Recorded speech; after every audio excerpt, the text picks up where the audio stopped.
Good evening.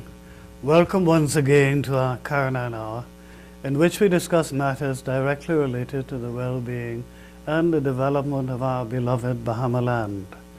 This evening I invite you to share in a conversation about the waste distribution and the work that has been done by Renew Bahamas out at what Bahama is called the dump, which is not a polite way of referring to the area, but that's the one that Bahamians use. And so I have the president of the company, Renew Bahamas, and the communications officer, Andrew Knowles, I think, who used to be a television person.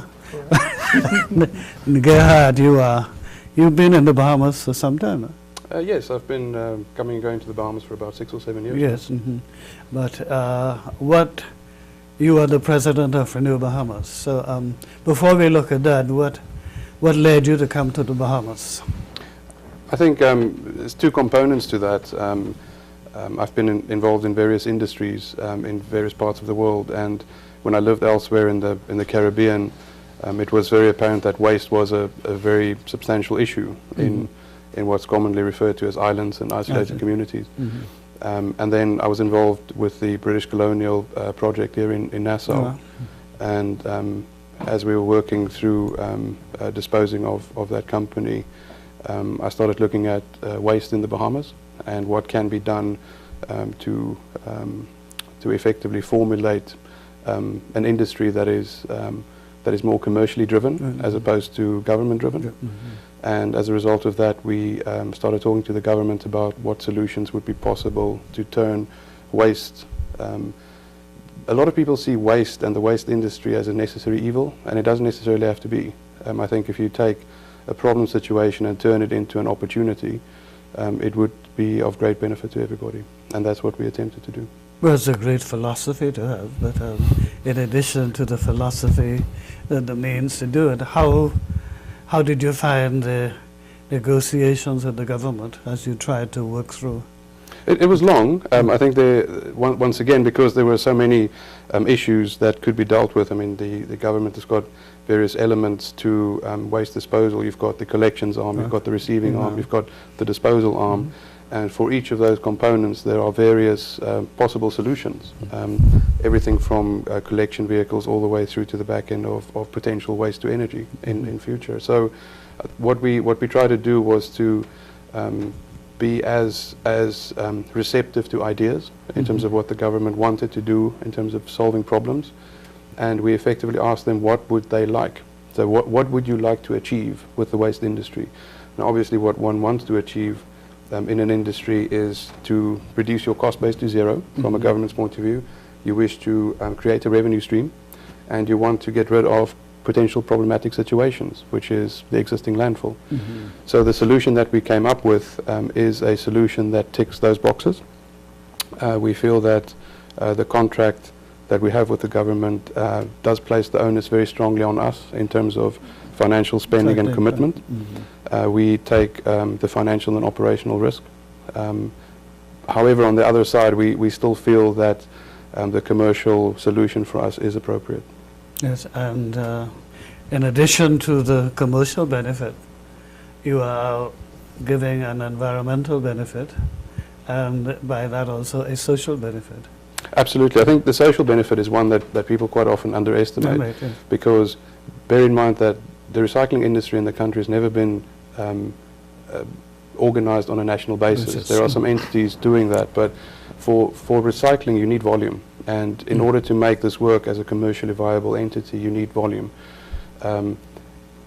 Because the industry is not formally established in the country, we now have a number of industry specialists that we've been training for the last year. Obviously that brings a whole new dimension to professions, to industries, because waste is a global industry nowadays, and I think sometimes people forget that. And in terms of the persons you are training, how rigorous is that training? It's I think what we did was a lot of hands-on training. There's a lot of theory behind it, but I think nothing actually beats seeing what comes in. And the biggest obstacle, I think, is for people to understand that it's not just waste that's lying on the floor, it's actually a raw material that we use in order to produce a product. And I think once our team members and ourselves made that adjustment in our minds, we stopped referring to the place as the dump. We refer to it as the product recovery facility, which in essence it is in our Well, there are a large number of Hamians who wouldn't be caught dead going into the dump. Or putting up with the smell, etc., not to mention the flies. But still, I was amazed at my visit at what is being done. I think you said you are the site encompasses, you said, about 100 acres. Correct, sir. More than 100 acres. More than 100 acres. And the whole area has been subject, for example, to a lot of fires that have been really a negative impact on the wider community. And how did you deal with the fire issue? I think the landfill fires have obviously caused substantial grief to the country and people everywhere on New Providence. And what we aimed to do was actually just reduce the operational footprint of the site immediately. If you have a situation where you are tipping or discharging waste over an enlarged area, there's more potential for fires in an enlarged area. So we tried to condense the tipping area to a 17-acre site, which already is substantially smaller. And this is right next to where we built the materials recycling facility that you would have seen. So I think from our point of view, we tried to reduce it as much as possible. So in the event that we had a fire, we had one on January 18th, was the big one that we had. Horrible as it was easier for us to deal with because it was in a condensed area. And in the past, they have been occurring all over the place. Correct, yes. All over the place. Basically, what creates these fires? You got to bear in mind that the materials going into landfill is very combustible, cardboard, plastics, etc. So the moment you could have instances where it could start spontaneously, assisted by some limited methane gas buildup underground. We also have many instances of existing underground fires that might have been burning or smoldering for a number of years. You might not even notice that on an ongoing basis as Joe Public, but it's almost the same amount of smoke that's being emitted by a barbecue. So you can see a little bit of smoke going up. The issue with really facing those fires front on is you don't necessarily know exactly where underground it is. So the smoldering might take place 20 yards that way, but the smoke finds the path of least resistance and comes up. So the moment we actually start digging this up, you add oxygen, which actually then makes the fire worse. Correct. So it's a little bit more difficult to simply put these out than what people think. But what we've started is to actually start an ongoing process whereby in time the occurrence and the intensity of these fires will greatly reduce and hopefully be eliminated altogether. And they already have been reduced. So like he mentioned, I think the January 18th fire was the only major fire that we had, which got out of control. But subsequently, we were able to extinguish it and get it under control within a reasonable amount of time. I would say even shorter than previously as before. We've had other fires which the public would not have even known about, but only because of me putting it out there in press releases, just to keep them updated on what was happening in the community as well. So our response time, I would say, to the fires have gotten, have been substantially better, where, like I said, the public would not have even known that there was a fire if we did not mention it. Well, apart from the fires, the surrounding neighborhoods, the smell from the dump, other than the fire, I mean, how that depends on the wind, the direction of the wind, but to what extent have you been able to do anything about the quality of that in terms of what's happening in the neighborhood? I think in terms of what we've been doing with the communities surrounding, we, as a first measure, we try to visit all the schools and try to update the teachers who've obviously had tremendous stresses in dealing with the conditions from the landfill. We try to educate and inform them about what we are doing, and they've been tremendously receptive. And we, through Andrew's means, we've been in contact with them on a constant basis. Which is important. You know, sometimes there's nothing you can do about a particular situation at that moment, but you can at least update, inform, make sure everybody is abreast of what exactly is happening. In terms of the smoke and the smells, obviously, as Andrew mentioned, we feel that we've greatly reduced that. The smells of waste, I guess it will always be waste, Yes, to a large degree. There are some longer term solutions that one can look at if that is a genuine concern.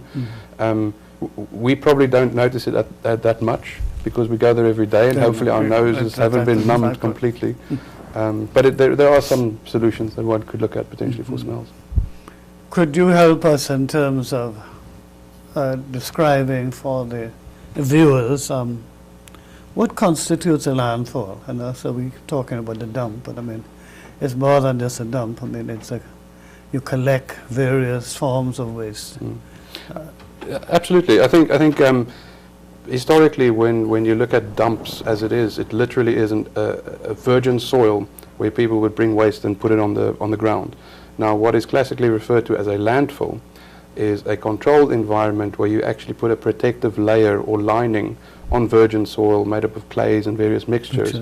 Then you put the wastes on top. You build up the walls while you put the waste into this facility, and then right at the end you actually have another layer of clay or other material over the top. So in other words, you've created an egg effectively, where the substance inside cannot ooze out the leachate.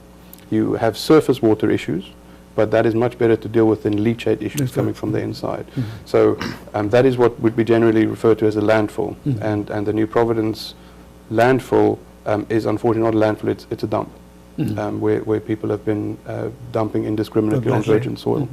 So what we aim to do with the recycling facility is a substantial amount of the waste coming into the site is recyclable. So you have an immediate uplift because you have you're extracting valuable materials that's got a monetary value at volume. We're selling that off to international reprocessors, and at the same time you're removing these products from going to landfill, which immediately reduces the risk of fire. Good. Well, we would want to pursue that a little further, but we must take our first break for the evening now.